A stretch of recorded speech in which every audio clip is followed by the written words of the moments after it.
Hi my loves, it's me. Welcome back to my channel. In today's reading, we will going to have love reading and message from your person. So, dito my loves, ang focus ng ating reading is kung nagsisisi na ba siya.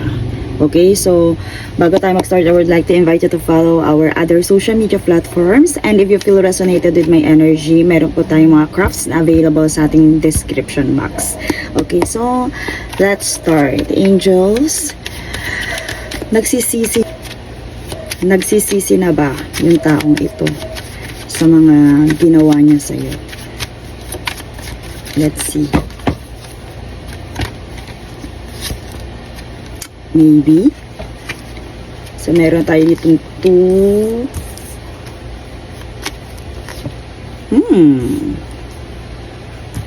Okay.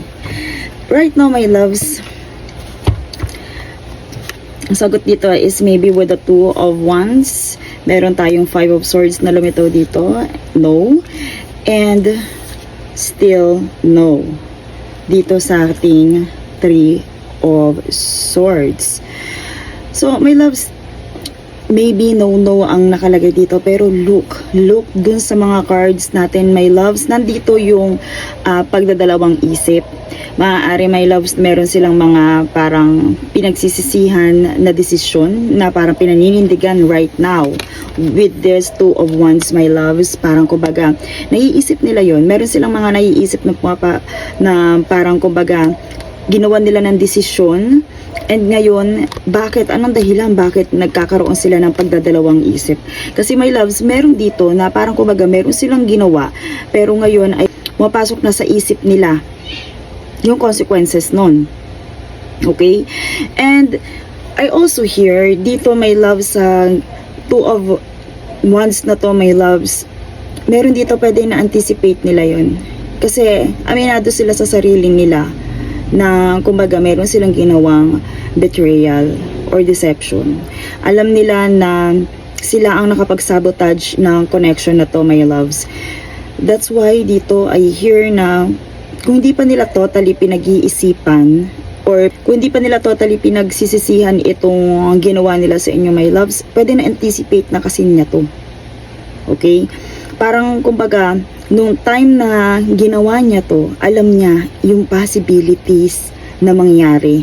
At pwedeng nangyayari na yun, my loves, na halimbawa nga nakasakit siya, nag-cause siya ng pain, aminado siya doon. Kumbaga, yung sa pagsisisisi kasi, my loves, kaya hindi pa ganun kasigurado yung energy niya dito kung nagsisisi siya, kasi na-anticipate na niya na pwede nang mangyari yung ganun because of their betrayal, because of their perception na kumbaga yun yung consequences ng kanyang mga ginawang action.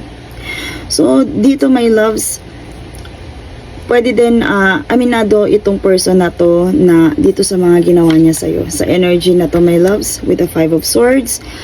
Aminado siya na siya din yung unang susuko. So halimbawa nung during na ginagawa niya to, my loves, alam niya na may tendency ganito. That's why pwedeng yung taon din na to yung unang sumuko sa connection ninyong dalawa. Alam din niya, my loves, aminado din siya na na-cause siya ng pain dito, at maaari yung ginawa niya na yun is mag-cause ng separation. So I hear, my loves, dito sa energy ng person mo, they are in pain right now. Pwede din na if you are currently separated, alam nila, my loves, yung na-cause na pain or na-cause na pangsasabotage dito sa connection na to, my loves. So dito, my loves, kahit hindi niya ina-accept lahat-lahat yung buong pagsisisi, sa energy, my loves, nandito yung pagiging lonely. So ibig sabihin, may tendency nandito din yung pride and ego, my loves, kaya hindi pa siya totally dito, hindi pa niya pinaninindigan yung pagsisisi, pero sa takbo ng kanyang relationship right now or ng kanyang life right now, they feel loneliness, my loves. Okay, they feel loneliness. So pwede yung loneliness na yun, my loves, ay hindi nila masyadong parang ina-accept pa na iyan ay kanilang karma. Pwedeng ganun, my loves, kasi dito hindi pa sila ganun ka fully determined na parang andun yung pagsisisi. Pero dun sa nararamdaman, nandun na, my loves. Okay, hindi pa lang niya to ina-accept sa kanyang sarili. Let's see more clarifiers about this love connection.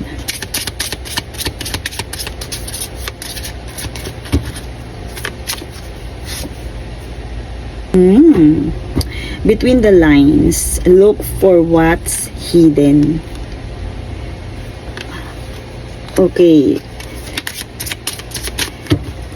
So, di ba kagaya na sinabi ko kanina, my loves, na nakakaramdam ng loneliness itong person na to kahit na hindi niya ina-accept sa sarili niya yung consequences ng ginawa niya. Okay, meron ditong healing, releasing, and meron ditong divine feminine, my loves. Dito, my loves, I hear na mas nasasaktan talaga or nasaktan talaga dito ang divine feminine, my loves, sa connection ninyong dalawa. But I hear dito, nasasabi natin na wala pa kayo totally sa healing. Wala pa sa healing, pero dito kailangan ng i-release, my loves. So meron din tayong surrender dito with the 5 of swords, my loves. So dito kailangan, my loves, pakawalan or i-let go na.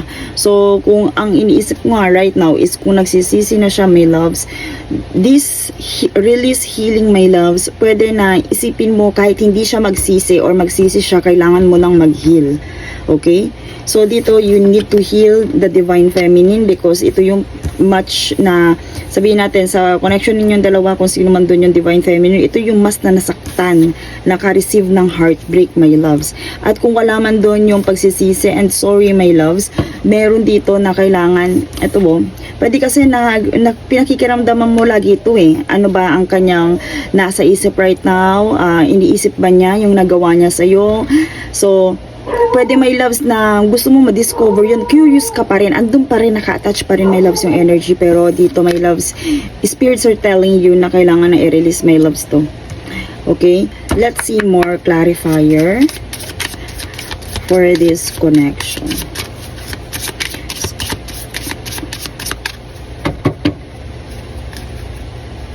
Separation, my loves.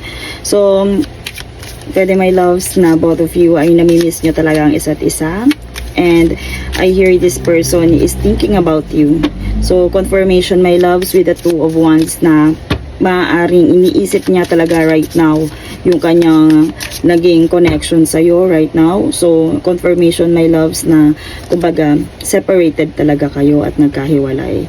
So, healing heart na naman, my loves. So, I hear dito talagang heavy yung energy ng pagiging heartbroken, my loves.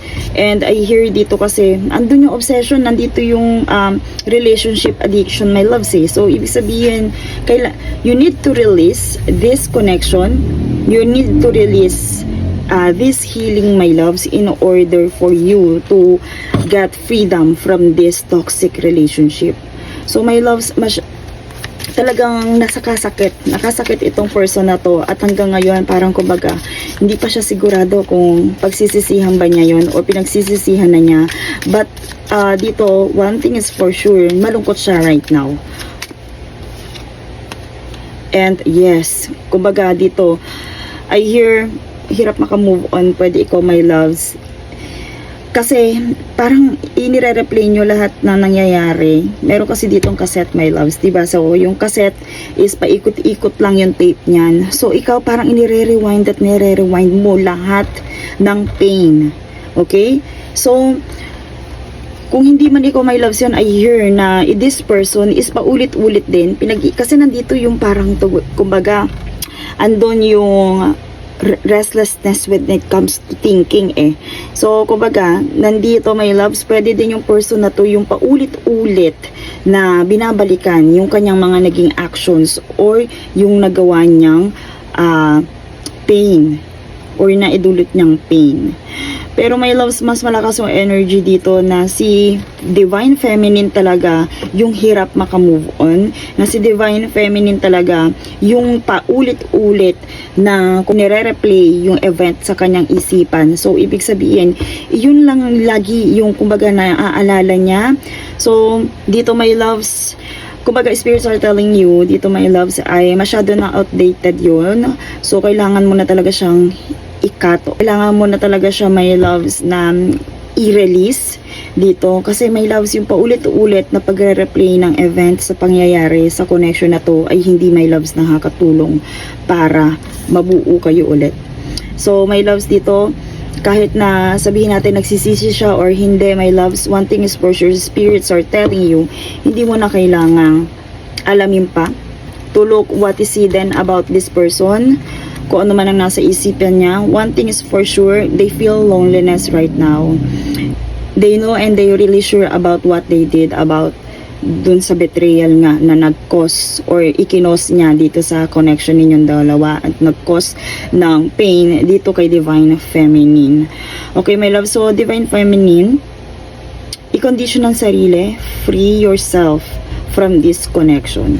Kasi dito, during this separation talaga, nandun pa rin naman my loves. They are thinking about you, my loves, but they are not sure doon sa future ninyo. So, kumbaga, because alam niya, aminado siya, dito aware aware yung tao dun sa deception na ginawa niya, aware yung person na to doon sa pain na ikinos niya. So pwede may loves nga, kagaya ng sinabi ko kanina, hindi doon sure yung pagsisisi, pero yung person na to aware sa kanyang naikos sa'yo. That's why parang nandun yung lungkot, my loves. Pero kasi may pagkakataon, di ba, pag nagsisisi ang isang tao, parang gusto pa niyang maayos ulit. Pero dito, my loves, I hear now, hindi pa dito ipinapakita yung kagustuhan ng ayos eh. So dito, kumbaga, yung energy dito is nandun yung loneliness. Okay, nandun yung loneliness. So let's see, message from this person to clarify this.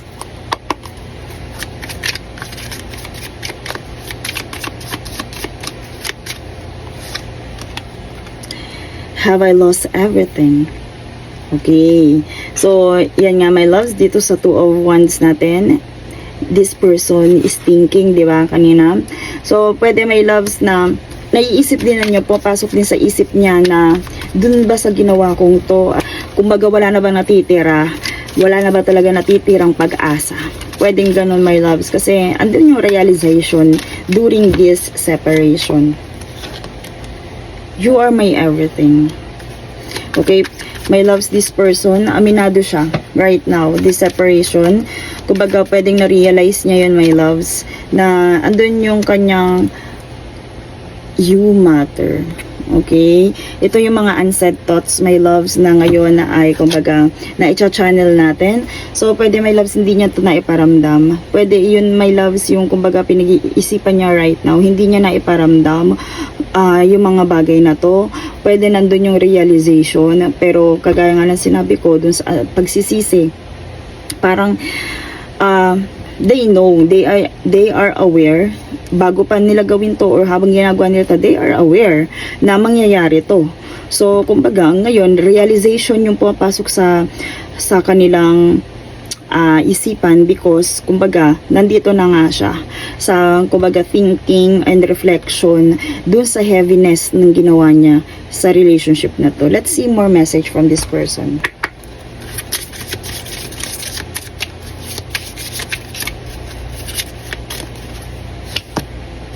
Healing, my loves. So yung person na to pwedeng nasaktan or nasasaktan din.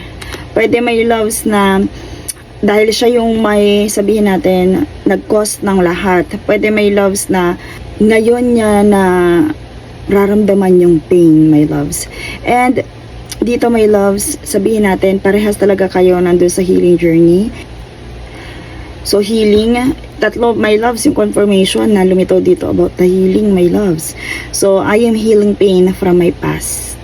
I am working on letting it go so I can be free to fully love you.